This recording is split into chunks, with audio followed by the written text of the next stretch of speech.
An emotional day in court for two Laurel County women as they learn how long the man convicted of murdering their father will spend in prison. A big day in the state capitol. 5 statewide constitutional officers taking the oath of office. We'll take you to the ceremony. And the western part of the country is bracing for as much as 15 inches of rain that could fall in the next 16 days. We'll have more on the storms ahead. This is WKYT News at 4:30. Good afternoon on this Monday. Sam Dick and Amber Philpott reporting. Today, a man was sentenced to 20 years in prison for causing a deadly crash in Laurel County. Police say 23-year-old Justin Wibbles was speeding past vehicles in the emergency lane when he hit a van head-on in June of 2014, killing the van's driver. WKYT's Mark Barber was there for sentencing. It's our top story at 4:30. Justin Wibbles' attorneys challenged the jury's decision today, but the judge upheld the verdict and sentenced him to 20 years in prison. But that is still not bringing Jerry Thompson's family the closure that they've been waiting for. To me, it's getting harder every day. Time doesn't always heal every wound. He's just not coming back no more. When scars caused by loss and heartache run this deep, sometimes the hurt lasts a lifetime. I'm just about to give up.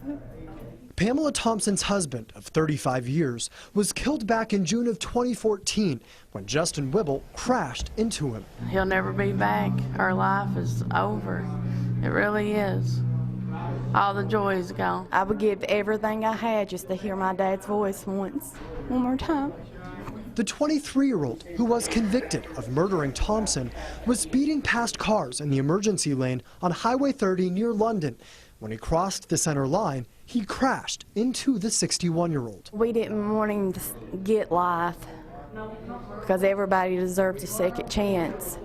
But the 20-year sentence, I think it went well, and it'll give him an opportunity to learn from his mistakes. The jury wanted Wibbles to serve 20 years in prison, so the judge is following their recommendation. He will get credit for time served. In Laurel County, Mark Barber, WKYT. While a jury did find Wibbles guilty of murder, he was not convicted of his other charge of wanton endangerment. A man pled not guilty in court today to charges of stalking and violating a protective order. Lexington police say that William Johnson ran the mother of his children off the road. Court documents state that after she crashed, Johnson approached her car with a gun before returning to his car. Police say they later found that gun in the tank of a toilet. Just a day before, police say that Johnson shot out the window of the woman's car and dragged her from it at gunpoint. A witness saw what happened and was able to help get the victim free. For many of us, this is the first business day of the new year, and Frankfort got down to business, swearing in several elected state officials. 5 statewide constitutional officers took the oath of office today during a ceremony at the Capitol in Frankfort. Sean Moody's at the live desk for us with the details. Sean? Hey there, Amber. Inside the Capitol Rotunda, Secretary of State Allison Lundergan Grimes, Attorney General Andy Beshear, Auditor Mike Harmon, Treasurer Allison Ball, and Agriculture Commissioner Ryan Quarles each stood before the judge and took the oath of office. Lundergan Grimes is in her second term as Secretary of State. AG Andy Beshear, the son of former Governor Steve Beshear, and the other 3 sworn into office are newcomers to statewide office. Treasurer Ball, who's never held a public office, and AG Beshear say they're ready to get started.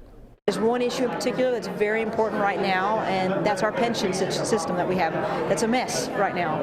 And the treasurer sits in the teacher's retirement system, so I'm very eager to get in there and use my skills to try and help that. Number 1, ending child abuse in this Commonwealth.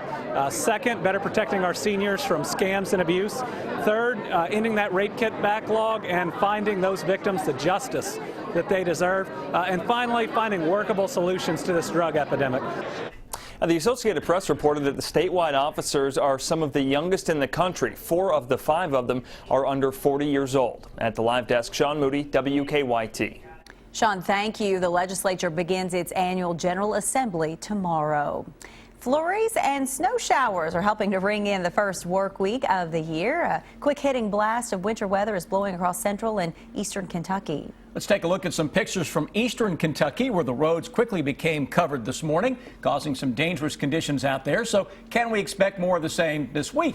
Let's check in with Chief Meteorologist Chris Bailey. Hey, Chris. Hey, guys. We continue to track some of those snow showers and squalls that are out there right now. That trend is going to carry us into the evening. Not everyone is getting under those. That's why they're called snow showers. You get breaks in between as well. Catching a bit of a break right now. Lexington, those skies are clouding over, and don't be surprised if we don't pick up another rooftop duster as we go through the next few hours, as your Defender Radar Network tracking more of those spotty snow showers into parts of central and eastern Kentucky. A little increase in the action this afternoon. Cold air aloft, a little peak of sunshine helping to build some more instability and getting some of those snow showers to crank up. We're seeing some flakes that are flying across parts of the Lexington metro area as of now. We get into northeastern Kentucky. Now it's really coming down across parts of Bath County, Rowan County, down 519 into Morgan County, and parts of southeastern Kentucky, where we've been getting some local 1/2 to 1 inch amounts so far on the day. South central Kentucky, notice we get farther to the west of the I-75 corridor. We don't see a whole lot that is out there. For the rest of the evening, temperatures continue to drop with snow flurries that will begin to slowly taper off. We're into the low 20s by late this evening. From there, it is game on for a lot of winter weather showing up in the 7-day forecast as the pattern gets active, guys. One of the great all-time pattern flips from that record warm December to a lot of cold and maybe snow chances on the way over the next few weeks. We'll break it down for you just ahead. Thank you, Chris. Well, people in California are bracing for the first of a series of El Nino-related storms that could last all week. The system is expected to bring heavy rain and snow throughout the drought-stricken state. Chris Martinez has the latest from Glendora, one of several communities susceptible to flooding and landslides.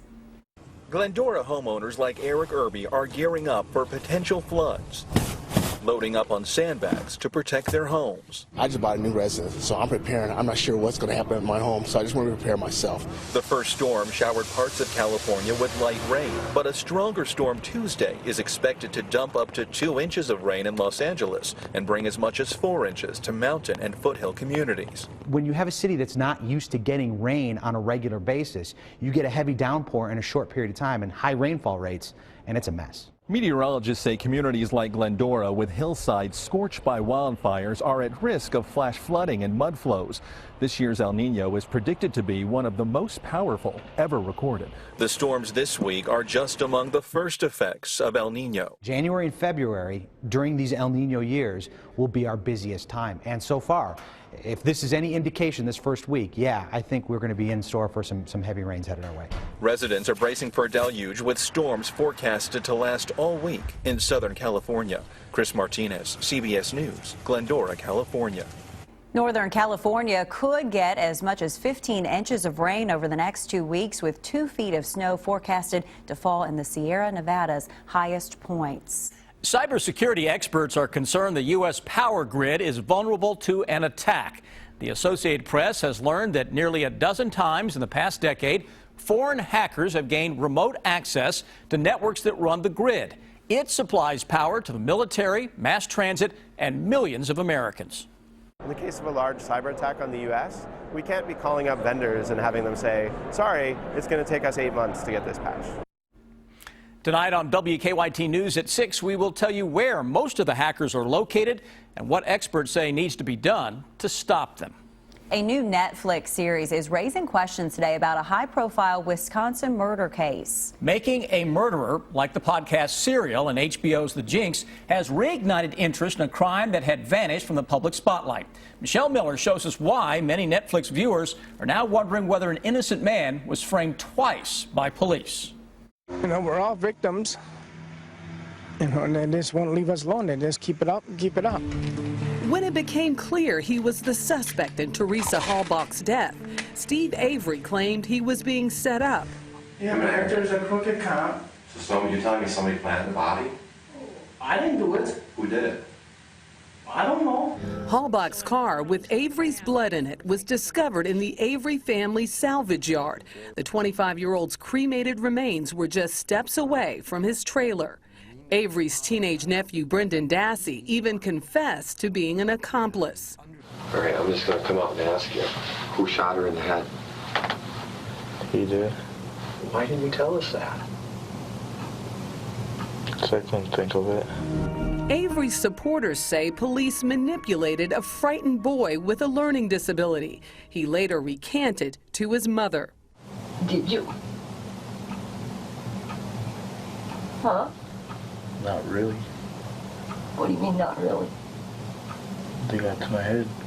Halbach was raped and murdered in 2005, 1 year after Avery filed a $36 million civil lawsuit for his wrongful conviction. That suit had embarrassed several law enforcement officials in Manitowoc County, exposing possible misconduct in the 1985 rape case. 2 officers from that case also worked the Halbach investigation and helped find her car keys inside Avery's bedroom. I'm at Avery Salvage. Investigators were on the salvage yard for 8 days looking for clues. I didn't see them plant evidence with my own 2 eyes. I didn't see it. But do I understand how human beings might be tempted to plant evidence? I don't have any difficulty understanding those human emotions at all. Avery was convicted in 2007 for the Halbach murder and sentenced to life in prison. Filmmakers Laura Ricciardi and Moira Demos spent 10 years working on Making a Murderer. We were very thorough and, in our opinion, very accurate and very fair. Former Calumet County District Attorney Ken Kratz told CBS This Morning the Netflix series leaves out key DNA and other evidence, including cell phone records showing Avery lured Halbach to the salvage yard. Kratz, the special prosecutor appointed to the case, said the suggestion investigators framed Avery was, quote, irresponsible and inconsistent with a consideration of all the evidence presented. The filmmakers say their goal was to document Avery's case as it unfolded in its entirety. Our question going in was never about guilt or innocence or about trying to solve this crime. It was really an exploration into the system. I admit I slept in, so I missed the snow. Did you see some? It was a lot of snow. Driving down New Circle Road this morning, it was really putting it down out there, Chris Bailey, and then just like that, it was gone. Exactly. It's just like in the summertime, guys. When you get some passing showers to go through, sun comes back out, and that's what we're seeing, except instead of rain, it's snow showers that are out there, and we still have a few more to go through over the next several hours. Look at our live sky cams. Temperatures generally 30 to 35 in most areas, with some peaks of sun, some flurries, and yes, some out-and-out snow showers that do continue across much of the region. They're coming in from the north. If anything, here over the past hour or so, we've seen a little increase across parts of central Kentucky, but you notice how we have a lot of holes in this. Kind of looks like Swiss cheese, if you will, on your Defender radar network. That's what you're going to be dealing with through the evening. If you get under one of those little hit-and-run snow showers, it can cover the roads at least for a brief moment and reduce visibilities. Temperatures then will take center stage as we go into later tonight. We'll track that big tumble when I come back in a few minutes, guys. All right, Chris, thank you. A TV with a new flexible feature and a lucky shot. It's the video that will have you talking. Take a look at this. At this week's CES Technology Expo in Las Vegas, television maker LG will show off a high-definition TV you can roll up like a newspaper. The 18-inch display is just one of the concept designs LG will be unveiling as it attempts to predict the future of television screens. Like automakers' concept cars, LG TVs are meant to show off what's possible. The Los Angeles Lakers couldn't miss against the Phoenix Suns last night, and neither could their fans. David Moya, there you saw it, a lifelong Lakers fan, nailed a half-court shot during a timeout. In doing so, he won $95,000. Former Cat and current Laker Julius Randle rushed out onto the court to high-five the man. Apparently, Moya says he'll use some of his money to see Kobe's final game. He made it look so easy. He did. Nothing but net, Yep. like it was meant to go in. Swish it right in. You never know till you try. Absolutely. On that note, stick with us. Here's what we're working on for you now at 5 o'clock.